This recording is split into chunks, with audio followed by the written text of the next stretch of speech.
My name is Chloe, and I'm 33 years old.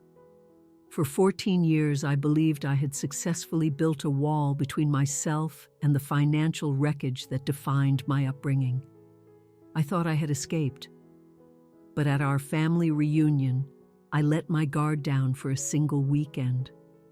The next morning, I woke up to find $85,000 had vanished from my savings account. When I confronted my father, he just scoffed and said, "Our needs are greater than yours." In that single cold moment, any lingering fantasy I had about family was shattered into a million pieces. But before I tell you how this all unfolded, I'd love to know where you're watching from, so please drop it in the comments.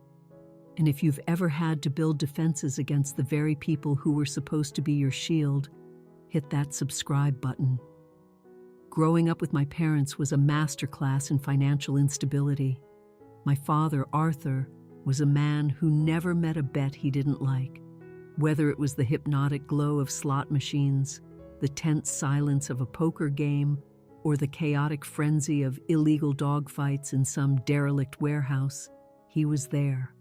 He'd vanish for days on end, returning either puffed up with cash and showering us with cheap, flashy gifts, or more often, hollow-eyed and desperate, his gaze scanning the house for anything he could sell. My mother, Helen, was his steadfast enabler.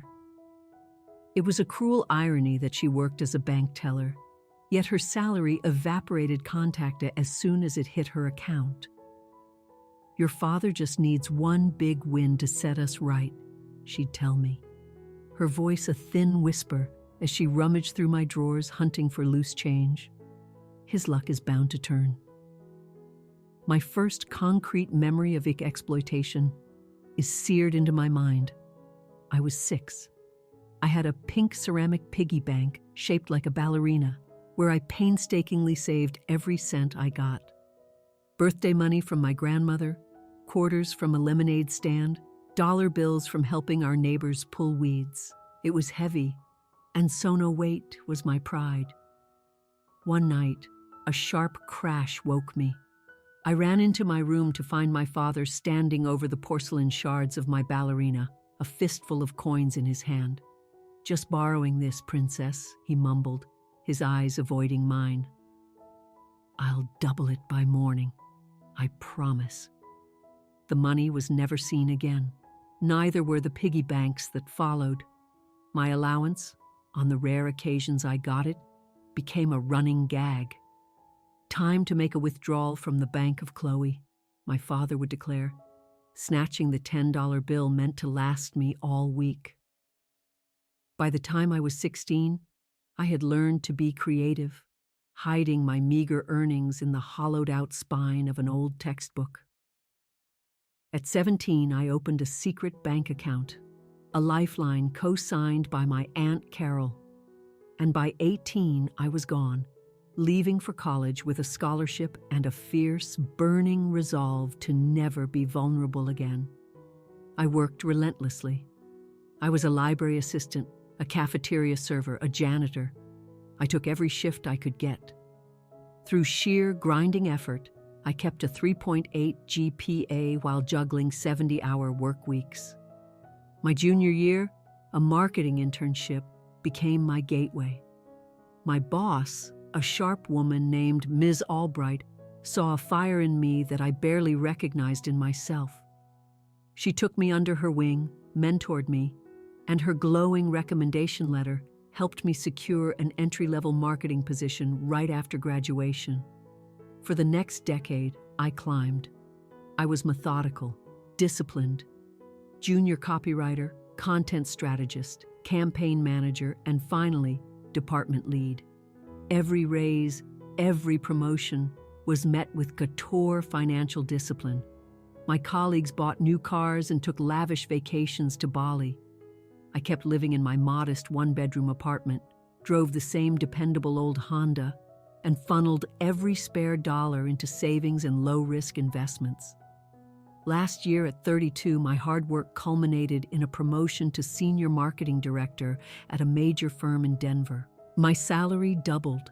For the very first time in my life, I could breathe. The $85,000 sitting in my savings account wasn't just a number. It was my freedom. It was the down payment for a small house I'd been dreaming of. It was the concrete foundation of a secure, stable life I had built for myself, one painful inch at a time. Throughout those years, my contact with my parents was civil but strained. They'd call when they needed money, and in the beginning, I'd send it clinging to a foolish hope that I could finally buy their approval. Just until payday, they'd say, just to keep the lights on. The loans were never repaid, and the requests only grew bolder. The breaking point came 3 years ago.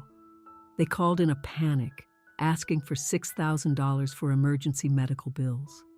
I later found out that money had funded a week-long gambling spree in Atlantic City. That was it. I finally drew a hard line. No more money, no more bailouts, no more enabling. Their reaction was swift and predictable. I became the cold, selfish daughter who had abandoned her family, the ungrateful child who had forgotten her roots. Our monthly calls dwindled to quarterly texts, and then to almost complete silence. So when the invitation for a big family reunion arrived last month, my first impulse was to throw it in the trash. 3 years of distance had been a balm. It had given me space to heal. But my therapist, Dr. Evans, suggested that attending, armed with strong boundaries, could be a form of closure. You can engage without making yourself vulnerable, she advised. Observe, don't absorb. And so, against my better judgment, I RSVP'd yes. It was just for one weekend. One last chance to see if any flicker of a real family connection remained. Maybe, I told myself, time and distance had changed them. Maybe they had grown, just as I had. Maybe. The desperation with which I clung to that hope would become my undoing. I pulled up to my parents' house on a Friday evening in June and was immediately struck by the changes. The shabby little bungalow I grew up in was gone. In its place stood a house with brand new siding, a sprawling wraparound porch dotted with expensive wicker furniture, and a perfectly manicured lawn that screamed of professional landscaping. When I mentioned how nice it looked, my mother just waved her hand dismissively. "Oh, you know your father. He's been doing odd jobs for the neighbors. He's always been so clever with his hands." I did know. He was clever enough to patch things together with duct tape and hope, solutions that inevitably fell apart. Nothing my father ever built was made to last. These renovations were the work of skilled contractors and a significant amount of cash. The inside of the house told the same story. Gleaming new hardwood floors had replaced the stained, worn-out carpet of my memories. The kitchen was filled with state-of-the-art appliances that still had that showroom shine. A massive 70-inch television was mounted on the living room wall. For two people who consistently called me begging for money to cover their utility bills, they were living remarkably well. "Chloe!" My Aunt Carol caught me at the door, pulling me into a tight hug. She whispered in my ear, "Brace yourself, honey. The whole circus is here tonight, and they're all in rare form." Aunt Carol had always been my anchor, the one sane adult who saw through my parents' charade. Just seeing her there made me feel a little less alone. The house was buzzing with relatives, cousins I hadn't seen in a decade, uncles loudly debating politics, and a swarm of kids tearing through the rooms. In the kitchen, my mother was holding court, graciously accepting compliments on the elaborate spread of catered food she was passing off as her own. "There she is!" my father boomed from across the living room. "The big-shot career woman. Come give your old man a hug." He seemed genuinely proud, slinging a heavy arm over my shoulders and parading me around the room. "I always knew she was the smart one," he bragged to anyone who would listen. Gets it from my side of the family, you know. My mother was just as effusive, constantly pressing drinks into my hand that I hadn't asked for and introducing me over and over again as our successful daughter. She peppered me with questions about my job, my apartment, my social life. It was a level of interest she had never once shown before. "They're laying it on really thick," my younger brother Leo muttered when we finally got a moment alone by the back door. Leo had followed my lead, moving out at 18 and keeping a very safe distance. At 28, he was a mechanic in Portland and only visited for major holidays. "Mom was asking if you were still seeing that investment guy," he warned, his eyes dark with suspicion. "She seems way too interested in your finances." "Patrick and I broke up 6 months ago," I said, confused. "I told her that when it happened." Leo just raised an eyebrow. "Well, she also mentioned you must be doing incredibly well to afford that luxury condo downtown."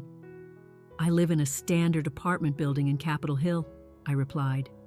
"There's nothing luxurious about it." A cold, familiar knot of unease began to tighten in my stomach. They were digging, fishing for information. But despite all the blaring warning signs, a foolish part of me still wanted to believe.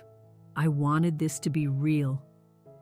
When we all sat down for dinner and my father insisted I take the seat of honor at his right hand, I felt a childish thrill I couldn't ignore. When he listened, genuinely captivated, as I explained the intricacies of my latest marketing campaign, I caught a glimpse of the father I had always yearned for. Later, my cousins pulled out old photo albums. We all gathered around, laughing at awkward teenage photos and reminiscing about summers spent at the lake. For a few brief shining hours, it felt real. It felt like a family. "Remember when Chloe saved up for 6 whole months to buy that new bike?" my mother said, pointing to a picture of a 12-year-old me, beaming proudly next to a brand new blue Schwinn. She was always so independent, even back then. What she conveniently left out was how that bike vanished from our garage 2 weeks later, supposedly stolen. I later found the pawn shop ticket stuffed in my father's jacket pocket. "Independent and smart with her money," my father added with a chuckle. "Nothing like her old dad." But hey, that reminds me. How's that investment portfolio of yours doing? Patrick had you in some good stocks, right? The question was posed casually, but his gaze was sharp, intensely focused. Still floating on the warm fumes of their attention, I answered more honestly than I should have. "Actually, I switched advisors after Patrick and I split. My new investments have done really well this year. My advisor moved some assets into a few tech startups that have nearly tripled." My father let out a low whistle. "Smart girl. Bet you've got a nice little nest egg built up." "She does," Aunt Carol interjected, her voice firm, "and she works incredibly hard for every single penny of it." The topic shifted, but for the rest of the night, money kept coming up. How much did marketing directors in Denver make these days?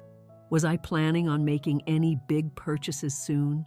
Had I thought about helping Leo with his student loans? By midnight, I was exhausted from the constant low-level vigilance.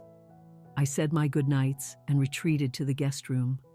As I always did, I tucked my purse containing my wallet and phone into the nightstand drawer. It was a habit born from a lifetime of needing to protect my things. Before I drifted off to sleep, I felt a fragile sense of hope, something I hadn't felt in my parents' home in decades. Maybe, just maybe, we could actually build something better. That hope wouldn't last through the night.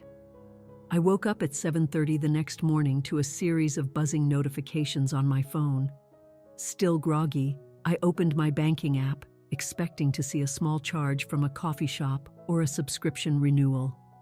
Instead, the number staring back at me made my blood run cold. My savings account balance was $837.22. Yesterday, it had held $85,837.22. My first thought was that it had to be a system error.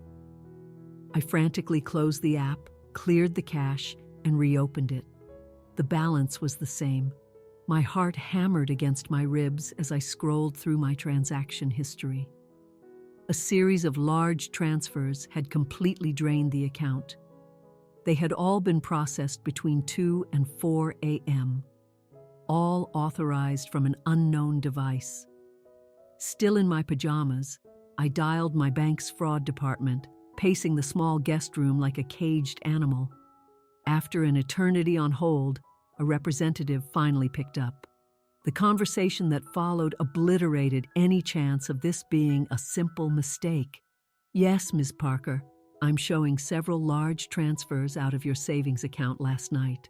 I did not authorize those," I insisted, my voice shaking. "It has to be fraud." "Well, ma'am, according to our system, the transfers were authorized using your correct password and the two-factor authentication app on your registered device. The IP address that accessed the account." She paused. "It appears to be originating from your current location, according to our records." The floor dropped out from under me. "Can you tell me where the money went?" I whispered. "It went to several different accounts. The largest transfer was to an Arthur Parker." "Is that name familiar to you?" "My father, my own father. He'd somehow gotten into my accounts and stolen my entire life savings while I slept under his roof." I hung up the phone and ripped open my purse. My wallet was there, cards untouched. But when I checked the small hidden compartment where I kept a little notebook with account reminders, I could tell things had been moved. Someone had gone through my bag. Flashes from the night before assaulted me, my mother insisting on taking my jacket and purse to hang them up. The moment I'd left my purse on the living room couch to go see something in the garden with Aunt Carol. The unusually deep, heavy sleep I had fallen into after just one glass of the wine my mother had been so insistent I drink. They had planned this. The entire reunion, the suffocating warmth, the relentless prying questions about my finances. It was all a meticulously crafted performance leading to this moment of ultimate betrayal. The physical symptoms crashed over me then. My hands were trembling so violently I dropped my phone. A wave of nausea sent me rushing to the bathroom, where I heaved until my stomach was empty. Sweat poured down my forehead, despite the cool morning air. $85,000, my house, my security, my future, gone. A text message lit up my screen. It was from my cousin Ellie. "Thanks so much for the amazing gift. How did you know I wanted this exact laptop for college? Uncle Arthur said you insisted on helping out with my education." Then another from my Uncle Thomas. "Chloe, that was so generous of you to contribute to the family vacation rental. Arthur says you're covering half." And finally, a text from my brother. "Chloe, call me now. Something is very wrong. Mom and Dad are suddenly throwing cash around, buying gifts for everyone." I called Leo immediately, fighting to keep my voice from breaking as I explained what had happened. "I knew it," he said, his voice tight with a familiar, weary anger. "They've been planning this for months. Dad told me last week they were expecting a windfall soon. I just figured he'd actually gotten a real job for once." "Chloe, I am so sorry. Did you know they were going to do this?" I had to ask. "No, God, no. I would have warned you. But I knew this whole reunion felt wrong. They've never given a damn about family gatherings before." As we were talking, I heard the sounds of life downstairs. Laughter, the clinking of coffee cups, my parents and the remaining family members enjoying breakfast, acting as if they hadn't just committed grand larceny against their own daughter. $85,000, Leo, I choked out. Everything I saved for my house. 14 years of work. How could they? Because in their minds, it's not yours, he said softly. It's family money, and they're the parents, so they feel entitled to it. They will never, ever understand that what they did was wrong. I ended the call and sat on the edge of the bed, a storm of thoughts raging in my head.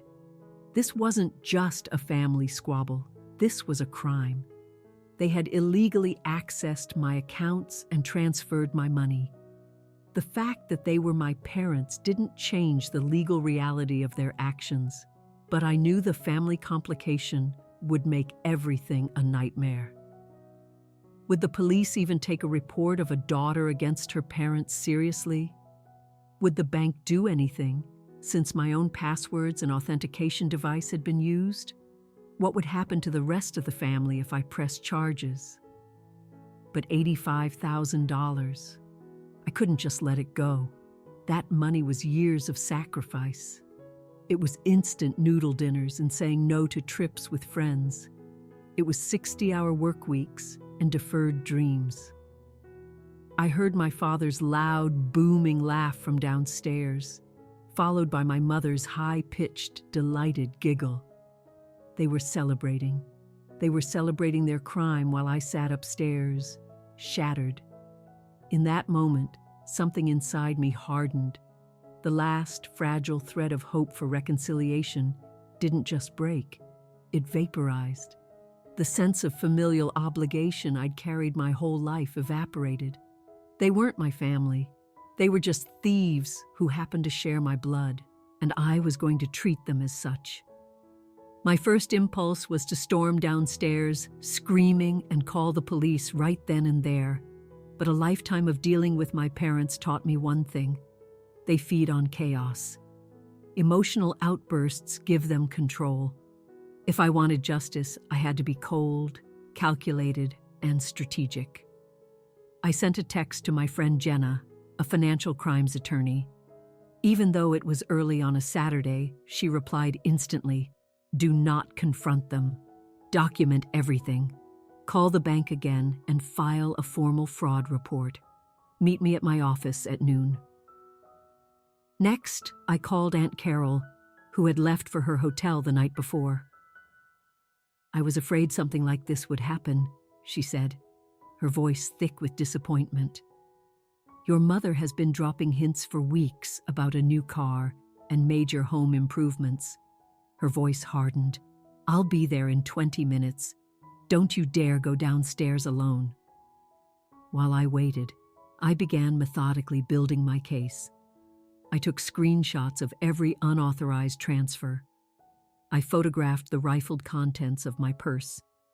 I made a video walking through the house, documenting all the new, expensive items that directly contradicted their stories of financial hardship. Then I found the most damning piece of evidence.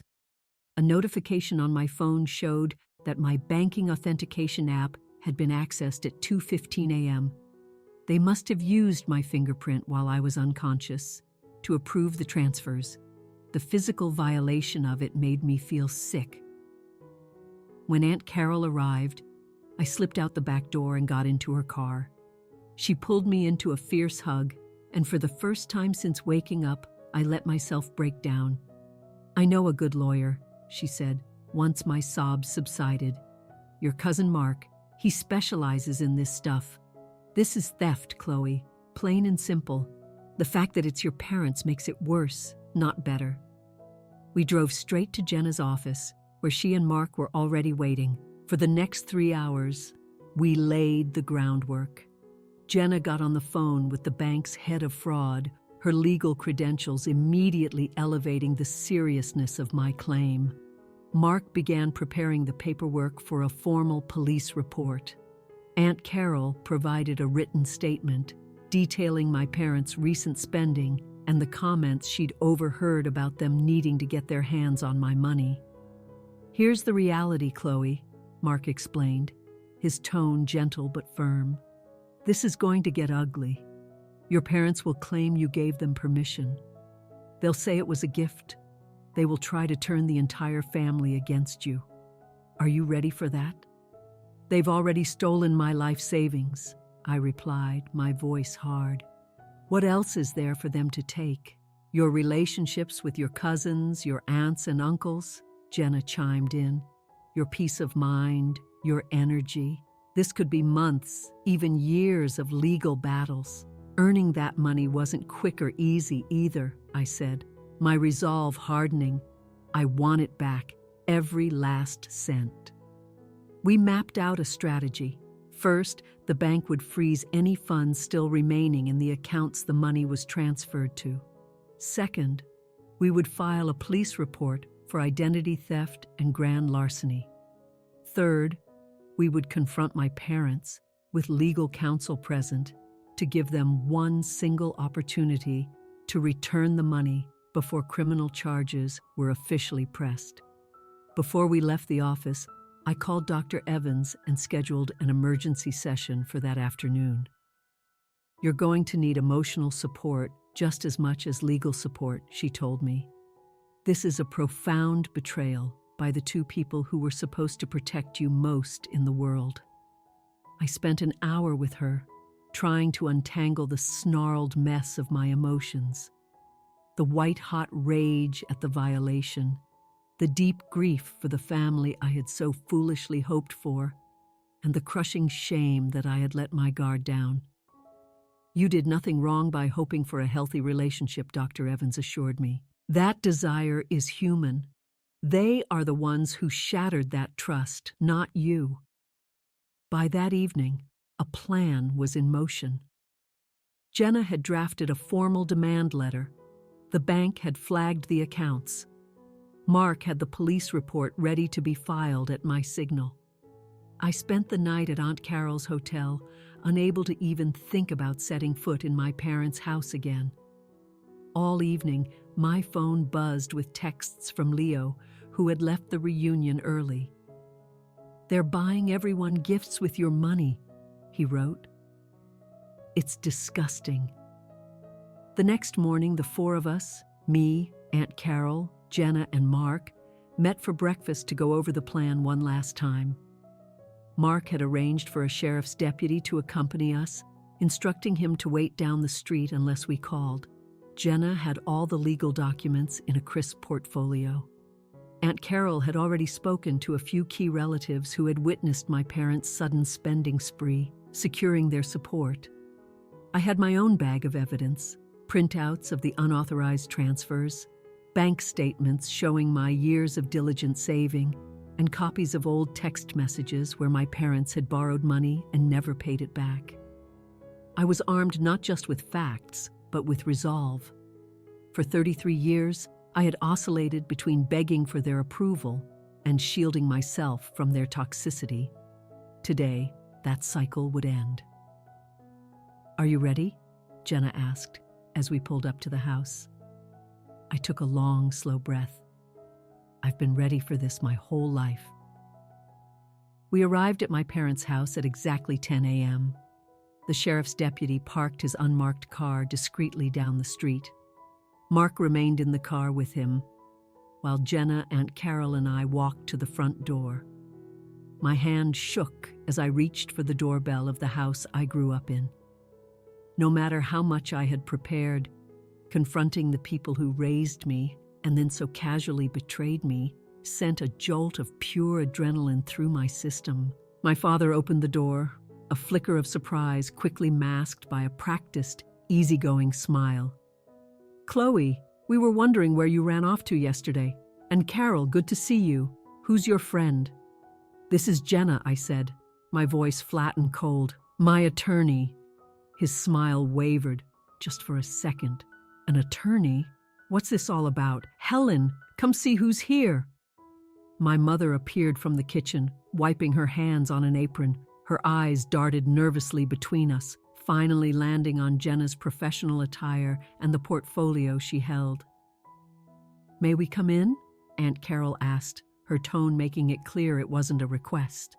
My father stepped aside, and we walked into the same living room where, Just 2 days earlier, we had laughed over old photos. Now, the air crackled with a suffocating tension. "Arthur, Helen," I began, my voice steady. "You know exactly why we're here. You accessed my bank accounts without my permission and transferred $85,000 to yourselves and other family members." My father didn't even try to deny it. He just scoffed and sank into his new plush leather recliner. "It's just money, Chloe. You've got your fancy job. You can make more." "That was my down payment on a house," I said, my voice trembling slightly. "Money I saved for 14 years. We needed it more," he said, waving his hand dismissively. "The family needed it. You'd understand that if you weren't so selfish." My mother rushed forward, her eyes wide with a look of practiced innocence. "Honey, we were going to talk to you about it. We knew you'd say no if we asked first. You always say no these days. Because you never pay back what you borrow," I shot back. "That's not borrowing. It's theft." "We gave you life," my father snarled, his jovial facade crumbling. "Everything you have is because of us. That makes it family money." Jenna stepped forward, opening her portfolio. "Mr. and Mrs. Parker, I represent Chloe in this matter. What you've just described is not a family disagreement. Legally, you have committed identity theft, bank fraud, and grand larceny." My mother's eyes instantly filled with tears. "How could you? How could you bring a lawyer against your own parents? After everything we've done for you."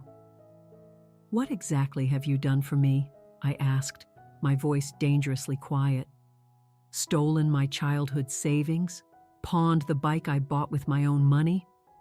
Or do you mean illegally accessing my accounts while I was asleep in your home, as your guest? You ungrateful little—" My father started, beginning to rise from his chair. "I have documented everything," I interrupted, cutting him off. "Every transfer, every account the money was sent to. I have screenshots of the authentication app being used while I was asleep. The bank has already frozen what's left of the funds." My father's face was turning a blotchy red. "You can't prove a thing. You were staying in our house. Maybe you authorized it yourself, and now you're having buyer's remorse." "Actually," Jenna interjected smoothly, "the digital trail is quite clear. The authentication was completed using Chloe's fingerprint while she was unconscious, likely after being given something to induce a deep sleep. That elevates this to a much more serious category of felony." My mother's crocodile tears vanished. "You've always been so dramatic, Chloe. Always making things up. No one is going to believe you over your own parents." "The evidence will speak for itself," Aunt Carol said firmly. "And I will testify about your comments, Helen, about needing to get into Chloe's accounts. So will other people who heard you." "You have one choice," I said, my hand trembling as I reached for my bag. "You can return every single dollar by noon tomorrow, or I press full criminal charges." My father let out a harsh, ugly laugh. "Go ahead. Let's see how that goes over with the family when you drag your own parents through court. Who do you think they'll side with? The daughter who abandoned her family? Or the parents who sacrificed everything?" They exchanged a look, both of them smirking, confident in their power. "Then you won't mind what's coming next," I said, my fingers closing around the documents in my bag. As they laughed, a loud, authoritative bang shook the entire house. The front door flew open, and my cousin Mark entered, followed by the sheriff's deputy, who held a stack of legal papers. My father's laughter died in his throat. "Arthur and Helen Parker?" the deputy asked, his voice echoing in the sudden silence. "I have here an emergency court order to freeze your assets pending a criminal fraud investigation. This is outrageous," my father sputtered, jumping to his feet. "You can't just barge in here." "Actually, sir, with this warrant, I can," the deputy replied, handing him the document. "These accounts have been flagged for suspicious activity consistent with identity theft and unauthorized transfers of a significant sum." My mother started crying again, but this time the fear chauffaged her eyes was real. "Chloe, how could you do this to us? We're your parents." "Parents don't steal from their children," I said, my voice like ice. "They protect them." The scene devolved quickly. My father's indignation morphed into pure panic as the legal reality of his actions crashed down on him. My mother cycled between tearful pleading and vicious accusations, painting me as a cold, unloving monster. As the deputy calmly explained the legal process, the front door opened again. My Aunt Ruth and Uncle Thomas walked in, arriving for the celebratory barbecue. "What in the world is going on?" Ruth asked, her eyes wide. "Your brother stole $85,000 from Chloe," Aunt Carol stated bluntly, "and now he's facing the consequences." The shock on their faces was all the confirmation I needed. As more family members arrived, the house descended into chaos. Some defended my parents out of a blind sense of loyalty. But as the details emerged, others stepped back, horrified. My cousin Ellie tearfully offered to give back the laptop. Leo arrived, having driven through the night, and stood silently, resolutely by my side. Through it all, I remained eerily calm. This wasn't about revenge. It was about justice. It was about severing a toxic tie that had been choking me for 3 decades. "This isn't over," my father threatened as we finally prepared to leave, his face a mask of fury. "Family doesn't do this to family." "You're right," I said, meeting his hateful gaze without flinching. "Family doesn't do this. Remember that." We walked out, leaving them in their newly renovated prison, surrounded by the material things they valued more than their own daughter. And with every step I took away from that house, I felt a weight I had carried my entire life begin to lift. For the first time, I had refused to be their victim. The weeks that followed were a maelstrom of legal meetings, therapy sessions, and a complete upending of my life. The immediate financial hit was stark. While the bank had frozen my parents' accounts, recovering the full amount was going to be a long, complicated battle. My parents, true to form, hired a lawyer and prepared to fight.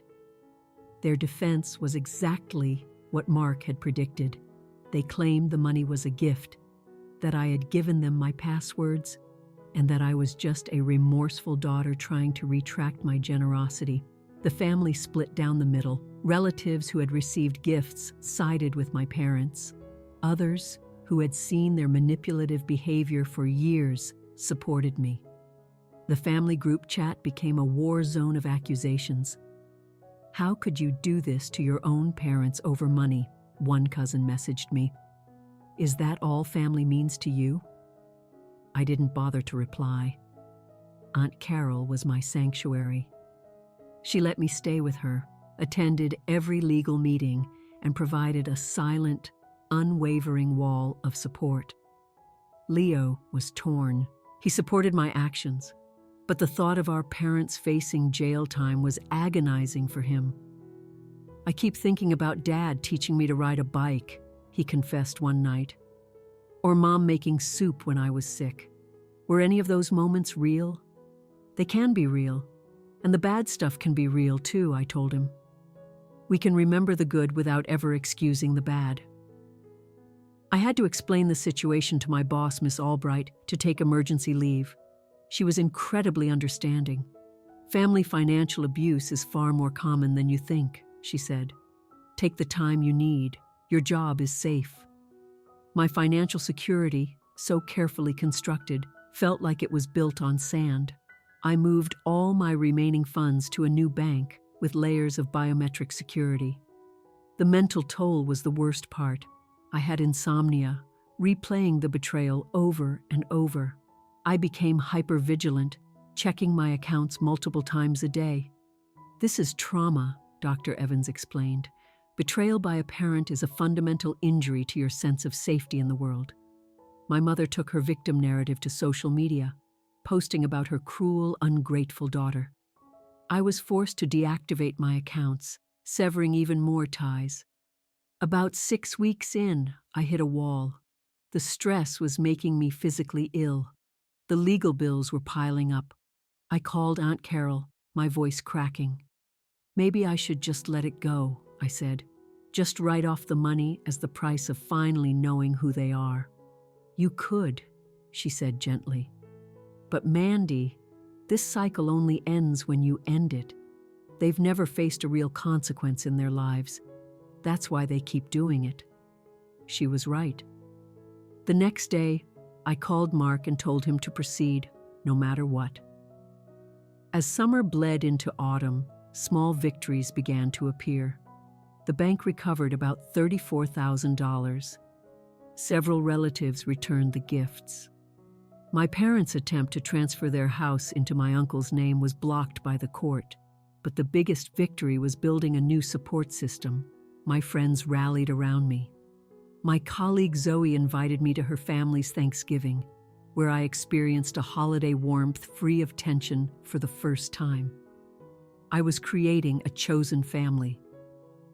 By December, 7 months after the theft, I had recovered nearly $50,000. My parents' trial date was set for February. Jacob, who had started his own therapy, visited me. "They're never going to change, Chloe," he said, "but we can. We can build something better, not with them, but with each other." For the first time, I felt a flicker of genuine, resilient hope. A year after it all began, I stood in a courtroom as the judge delivered the verdict. My parents had taken a plea deal, admitting to lesser charges to avoid a full trial. They were ordered to pay full restitution of the stolen funds, with interest, totaling $84,620. They were sentenced to 3 years of probation, mandatory financial counseling, and 200 hours of community service. As they left, my mother approached me, tears streaming. "We only ever wanted what was best for the family," she whispered. "Someday, you'll understand what it means to sacrifice for the people you love." I looked at the woman who had given birth to me and then systematically dismantled my sense of security. "I already understand sacrifice," I replied, my voice quiet but firm. "I sacrificed the fantasy of having parents who would ever put me first. That sacrifice ends today." My father just glared, his eyes filled with a bottomless resentment. His silence was the final, definitive end to our relationship. The decision to cut off all contact was not easy.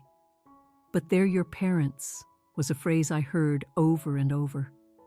Dr. Evans helped me see it clearly. "Forgiveness and reconciliation are not the same," she said. "You can forgive them for your own peace, without ever letting them back into your life. Reconciliation requires them to change, and they haven't." Their court-mandated apology letter was a masterwork of blame-shifting and minimization. They hadn't earned a place in my life. With the legal battle over, I rebuilt. The recovered money, plus a promotion at work, became the down payment on a small craftsman house in a quiet neighborhood, my first true sanctuary. Healing was slow, but I learned to trust again, to distinguish healthy generosity from exploitation. I invested in Leo's new auto repair shop, our business partnership strengthening our bond. Aunt Carol's Sunday brunches became my anchor. My chosen family grew. My colleague Trevor, who had been a rock through the entire ordeal, became more than a friend. 2 years after the theft, I celebrated my 35th birthday in my own home, surrounded by people who loved me for who I was, not for what I could give them. Looking at their faces, I realized the most profound lesson of this whole nightmare. Family is defined by behavior, not by blood. The people who earn the title of family are the ones who show up, who respect you, who celebrate your strength. I have made peace, not with my parents, but with myself. I have made peace with the knowledge that some relationships are unsalvageable. I have made peace with choosing my own well-being over a hollow social obligation. The money was returned, the house was bought, and the case was closed. But the real victory was in finally recognizing my own worth. Family isn't who you come from. It's who you choose, and who chooses you back. In building my own, I found the security I had been searching for my entire life. That is a truth worth more than any amount of money. Thank you for listening to my story, and remember to honor your own worth in every relationship.